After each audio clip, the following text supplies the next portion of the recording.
High Intuitives. Been longer than I planned, but been on the road. Been visiting people in New York, visiting people in Arlington, and actually finally got time after months of invitations to visit my old friend in the Carolinas. She's been trying to get me down there for months, but I was working 6 days a week, and that was just not possible. Also, been on a lot of job interviews lately. If you're stuck in a shitty job, now's the time.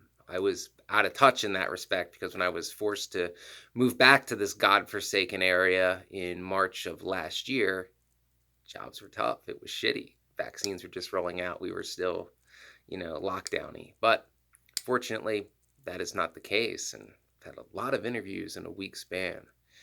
Sadly, not for anything that would really give me a sense of purpose, but things that would certainly provide financial security and things with a high degree of autonomy because I hate being micromanaged and stuff I know about and chemicals and stuff. And I'd be on the road a lot, so I'd be out of here and hopefully out for good relatively soon if I can get the right territory, which if I have to use witchcraft, I will. And I've been, as I said, since June, I've been heavily diving into the left-handed path in witchcraft, something that's I've been called to really hard since everything went down in Arlington in September of 2020, but I kind of put the craft on the back burner because I was pissed as all hell about what happened to me and I wasn't getting any answers and my spells weren't working to try to fix the situation. It just got worse and worse and worse and worse and worse. But nevertheless, I'm going to be doing more witchcraft videos, particularly on the left-handed path. If you're scared of things like demons and blood magic and goddesses like Lilith, if you have your whole mindset is what like Abrahamic faith has taught you about entities like that, you may want to skip those because you're going to be scared. And, I'm not going to tell you to watch it. I'm just telling you I'm going to give my opinion of those and what a general consensus is of how that works within people on that path. I'm not trying to convert you to that path. I'm just going to talk about my path. My path is my path. Your path is your path. And you're not going to drag me onto your path kicking and screaming because I will put up a fight. And, I don't like being backed in a corner. My INFJ rage is demonic, and that's kind of joking, but in all seriousness, it's bad. It's monstrous. Anyway, given that I saw this old friend of mine who I grew up with, and he was an outcast like me. We were very close in this godforsaken redneck town. The witch and the Jew. He's Jewish, so we were the outcasts. Anyway, and his family is similar to mine. So we were talking, reflecting on the old days about things we know now.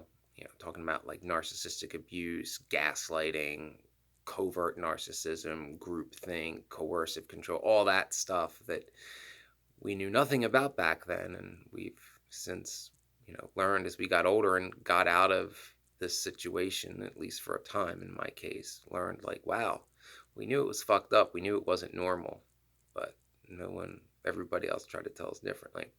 So my main purpose of this video is going to explain how trust issues are a side effect of narcissistic abuse, and it's exacerbated if you're an introvert, especially an INFJ, but it does tie together. So if you're a black sheep, like I was, like my friend was, you're going to try to be a blank slate at home as much as possible because you don't want to let things be known about you because it will be used against you, particularly if you are like the defiant nonconformist. I'm going my own way. I don't care what the group says. I'm going to do what I want. I'm going to do what's right. Damn the consequences. I don't care what people think kind of type, and we both were. And if you have at least one narcissistic parent who's obsessed with like image and keeping up with the Joneses and fitting in and clicks and all that. Bad memories coming up in my head. You're going to try to be a blank slate because if you're not saying anything and you're emotionless, they can't use anything against you. And you grow up in a family and, broadly speaking, in a culture that's all about conformity and defense of the status quo. You learn early on not to trust very many people because your beliefs, who you are, well, one, as I said, you don't let people know. But even with those you do, you're very cautious because you know that who you are is just not acceptable in a culture that is just so obsessed with be in a little box and conform and do what I say because I said so. And do not question anything, just blind allegiance like sheep. And that's going to cause a lot of conflicts. It's one thing when you're a young kid, but when you get to middle school, you start hitting puberty, it's going to be a big deal. It gets a lot worse because when you get to that point, now your hormones are raging. Now, he's probably someone you got a crush on and you're afraid to be yourself. You feel scared to express yourself as you always have, but now it really bothers you. The whole groupthink, conformity, clique thing is now even more prevalent, and especially among young males, once you hit puberty, defiance can lead to fistfights real quick, especially among like middle school age boys. Trust me, I was there. I remember a lot of fights. Got a reputation. Still haunts me to this day in this area. Isn't that sad? Yeah. Defiance, rage, contempt. It's like I've had that reputation since 1998. Apparently, it's still relevant to people that I run into that I haven't seen in 15 years. I hate this place. So, but you have to remember why that is, why you have trust issues. And it's because the narcissist broke you. The narcissist broke you because they ingrained in your head that who you are is unacceptable, and not in the sense that you're doing anything like wrong, illegal, dangerous, just in the sense that it's against the norm and the ever holy, unquestionable status quo. And to them, that's, well, holy and unquestionable. So to them, it's almost like sacrilegious to not conform and to not care. And you want to take it a step further, as I and Josh did, to actively call that out and to call like out the or queen bee or king narcissist, the leaders of the packs who think like they know all and you must bow to them. Yeah, I remember high school, bad memories coming up, but to like actually get in their face and call them out and not give a fuck, that really puts a target on your back because they see you as dangerous. That's why they want those types of narcissists. That's why people like me, INFJs in general, become targets of narcissists because they know we can see through them and they know we're going to call them out. We're not going to comply. What they should figure out, and some of them did to their credit, is it's like he doesn't care. If I leave him alone, he'll just, go brood in his corner and not impede on me strutting around like a king. Like, yeah, that was high school for me in a nutshell. It's like, look, dude, I don't give a fuck. You do whatever you want. Just I don't care. Just leave me alone. But another big point of trust issues, as I said, a lot of the old days coming back, that can happen because of narcissistic abuse is narcissists will sell you out. So there's times when you're the black sheep where you'll almost think for brief periods that you're either the golden child or at least on par with the golden child, particularly because the narcissist wants something from you. You're useful to them at the time. Maybe you're a teenager and you just got a modeling contract and all of a sudden your mother likes you for once. Yeah. 2003. So it might seem almost like they like they like you, like they're being nice to you, but that's only because you have something of value to them. And it can be the same at school with your friends. Like the outcast, especially the intuitive outcast, may prove useful in certain situations. This was certainly my case, where people accept you briefly for who you are because you're of value to them at the time, because they need you to intuitively figure something out and be like a unbiased person, or they need a shoulder to cry on, or they need you to mentor them in something, to teach them the ice skate, to teach them to drive stick shift, something like that. So when you're useful, they will accept you for who you are. But the second you become no longer useful, or when you get to the point where you do something just being you that isn't bad, but just nonconformist and not within the little box that you're supposed to stay in, they will turn on you. They will turn on you like that. And this could be someone that you helped through a rough time, that you did a favor for, someone that you helped expecting nothing in return will stab you in the back. Why? Because in these situations, the most important thing is conformity to the group, particularly if, these people are narcissists or flying monkeys, enablers, whatever. They're going to bow to whatever the whim of the main narcissist is. In my family life, that would be my mother's older sister. So even if someone else in the family who wasn't a narc but an enabler or a flying monkey saw me as useful for a time, the second that I was no longer useful, they would turn on me to please the queen bee narc, my aunt, because they live and die by her commands. She's the queen of, I just know. She just knows things, and if she says something works that way, they just, yeah. So that continues into your adult life. You become very reluctant to open up to people, and even especially before adult life. Well, they'll say young adult life. It can really mess with you when you first go away and get out of that situation. You go to college for most of us, or the military, whatever. People who seem very nice, who are coming up to you, who want to get to know you, you're very standoffish because you're so used to it not being genuine, to people having an agenda, to people trying to use you and then turning on you instantly for not doing anything wrong, but just, again, being who you are, which is nonconformist to most of whatever the status quo you're supposed to fall in lockstep with. And you learn from that. You're like, well, I trust no one. You all Fox Mulder on them, and you don't open up to many people. And that's a pattern that'll continue in life. Now, hopefully you get to a point in your life where you're not in those situations anymore, where you get out of that area, you be around grown-ups. Grown-ups typically don't act like that unless you live in Chester County, where high school is forever king. I've been saying that for 15 years, but anyway, you get past that. But it is something you have to be aware of, that narcissistic abuse, particularly if you're an introvert, will forever make you have trust issues, will forever be in the back of your head. Like, should I open up? Is me being vulnerable to this person going to come back to haunt me? Why do they want me to open up? What's their end game? That's always an important question when someone's trying to get to know you. What's their end game? What's their end game? Very important. But you need to think through that, because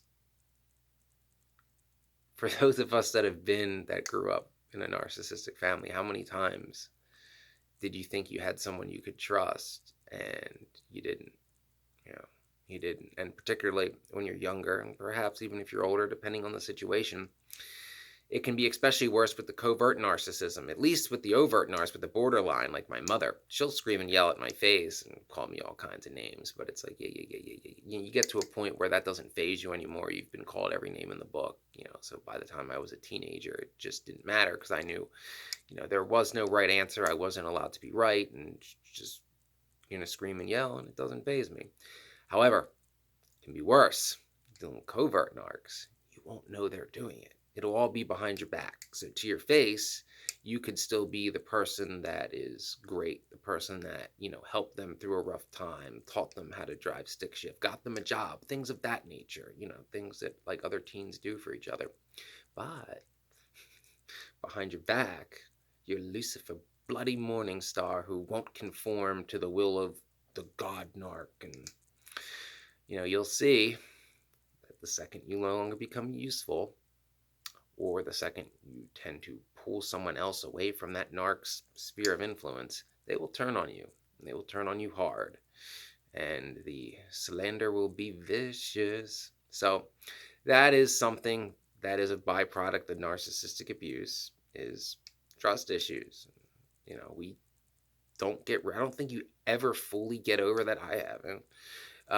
You're always very cautious who you open up to. You don't open up easily. That's another good test to do, to see if the person who's trying to get you to open up is serious. If you push them away at first and see if they keep going, you want to see, oh, this person wants me to open up. Is this like a spur of the moment decision? Have they thought this through, kind of thing? Can I trust this person? What do I know about them?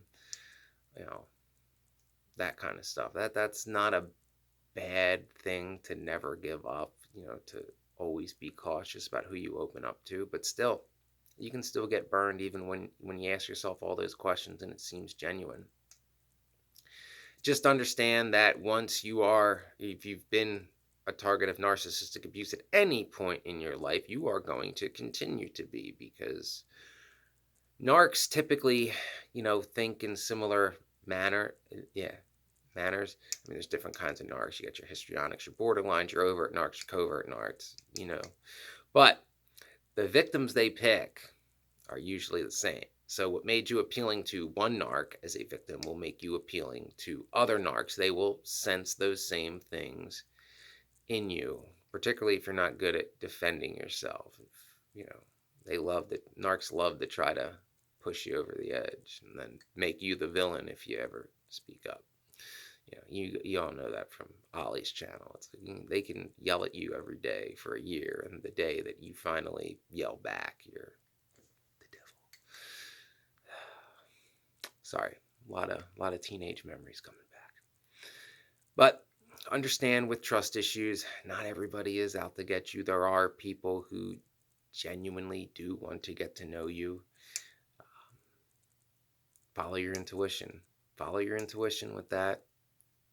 Think long and hard about who that person is. Think long and hard about who influences those people too.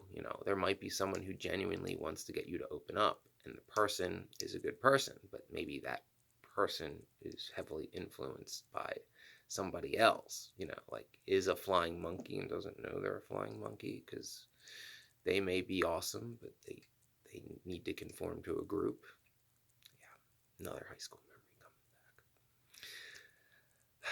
Sorry, getting sidetracked and flooded by old memories. But main point, I know I've rambled on because I'm out of practice with these.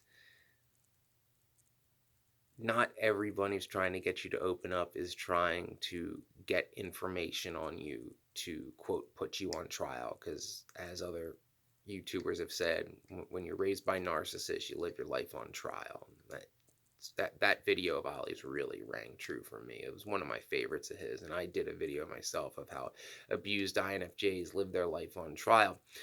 And if you're in an area that is very conformist, very like groupthink, very you must fit into this box and fit into this mold and goose step behind, whatever we say in the moment you must do, and you're not, if you're a lone wolf type, it's going to be a struggle. It's going to be a struggle because our defiant nature, someone tells you to heal, makes you chew through the leash even more, and it's not going to end well. It's not going to end well. But that's not everywhere, and know that if you're somewhere where you think like, man, I just don't click here, and this place just doesn't make sense to me, don't believe the people who say, well, everywhere's like this. It would be no different anywhere else. The fuck it isn't.